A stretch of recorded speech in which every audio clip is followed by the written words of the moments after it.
నమస్తే. సాధారణంగా ఏ పార్టీ అధికారంలోకి ఉంటే ఆ పార్టీలో ఉండాలని రాజకీయ నేతలు కోరుకుంటూ ఉంటారు. అది పదవుల కోసం కావచ్చు, లేదు అనంటే తమ పనులు చేయించుకోవడానికి నియోజకవర్గంలో కాస్త బలం పెంచుకోవడానికి కావచ్చు. ప్రస్తుతానికి ఏపీలో తెలుగుదేశం పార్టీ అధికారంలో ఉంది కాబట్టి కొందరు మాజీ మంత్రులు టీడీపీలోకి చేరడానికి ఎంతో కాలంగా ఎదురుచూస్తున్నారు. ఇక వారి ప్రయత్నాలలో వారు ఉన్నారు.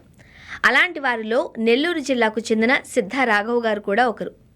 ఆయన టీడీపీలోనే తన రాజకీయాన్ని ప్రారంభించి కొనసాగించారు కూడా. అయితే 2014లో ఆయన టీడీపీ ఎమ్మెల్యేగా దర్శి అసెంబ్లీ నియోజకవర్గం నుండి గెలిచారు. ఆ వెంటనే చంద్రబాబు ఆయనకు మంత్రి పదవి కూడా ఇచ్చారు. అలా 5 ఏళ్ల పాటు ఓ వెలుగు వెలిగారు సిద్ధ రాఘవ్ గారు. అయితే 2019లో దర్శి నుండి ఆయనకు టికెట్ దక్కలేదు. ఆయనను ఎంపీగా పోటీ చేయించారు. ఆ తర్వాత ఓడిపోయిన ఆయన వైసీపీలోకి వెళ్ళిపోయారు. వైసీపీలో 2024లో దర్శి టికెట్ కోరినా కానీ ఆయనకు దక్కలేదు. అది బూచేపల్లి శివప్రసాద్ రెడ్డికి లభించింది. ఆయన ఎన్నికల్లో గెలిచి ఎమ్మెల్యే కూడా అయ్యారు. అయితే ఈ పరిణామాలన్నిటి నేపథ్యంలో సిద్ధ రాఘవరావు వైసీపీకి క్రమంగా దూరమయ్యారు. ఆయన తెలుగుదేశంతో తన పూర్వ బంధాన్ని కొనసాగించాలి అని కోరుకుంటున్నారట. 2024లో విజయవాడలో భారీ వరదలు వచ్చినప్పుడు నేరుగా చంద్రబాబు గారిని కలిసి భారీ విరాళాన్ని కూడా ఇచ్చారు. అలా బాబు గుడ్ లుక్స్లో ఉన్నారు ఆయన. ఎలాగైనా సరే పచ్చకండువా కప్పుకొని దర్శిలో తిరిగి తన హవా కొనసాగించాలి అని ఉబలాట పడుతున్నారు. ఆర్థికంగా బలమైన నేతగా ఉన్న ఆయన తన సేవలను సైకిల్ పార్టీకి తిరిగి అందించాలి అని చూస్తున్నారు. ఆ విధంగా సిద్ధ దర్శిలో తన అనుచరులను, క్యాడర్ను అలర్ట్ చేస్తున్నారు. నేడో రేపో టీడీపీలో సిద్ధ చేరడం ఖాయమని, దర్శిలో ఆయన పార్టీని నడిపించడం ఖాయమని సిద్ధ వర్గం తెగ హడావిడి చేస్తున్నారట.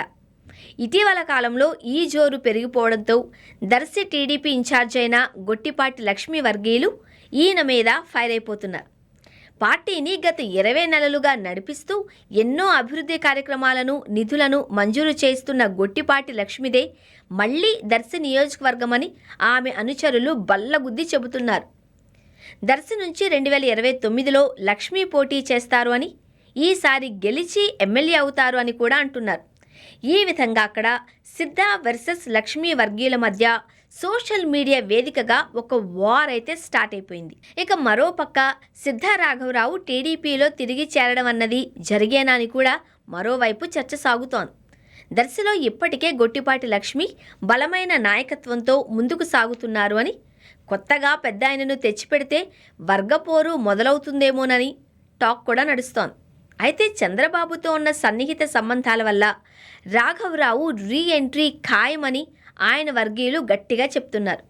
ఇక మొత్తం మీద చూస్తే మాజీ మంత్రికి టీడీపీ గేట్లు ఓపెన్ అయ్యాయని ప్రచారం మాత్రం దర్శిలో యమజోరుగా సాగుతుందనే చెప్పాలి.